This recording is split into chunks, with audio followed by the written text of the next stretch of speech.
নমস্কার বন্ধুরা, শিবানী কিচেনে আপনাদেরকে স্বাগত। আজকে আমি জিরা স্প্রাইট বানাবো। জিরা স্প্রাইট বানানোর জন্য আমি প্রথমে নিলাম, এই দেখুন বরফ দিচ্ছি।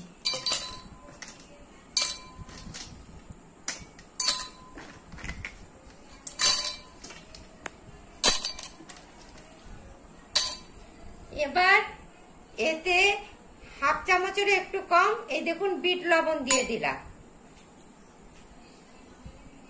এই দেখুন ভাজা জিরা হাফ চামচ দিয়ে দিলাম, দিয়ে এতে এই দেখুন সোডা ওয়াটার কিছুটা দিয়ে দিলাম।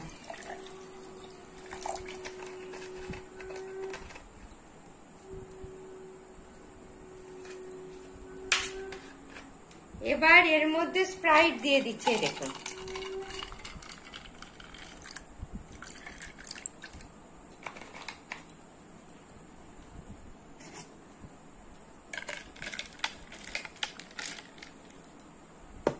এই দেখুন এবার আমার জিরা স্প্রাইট হয়ে গেল।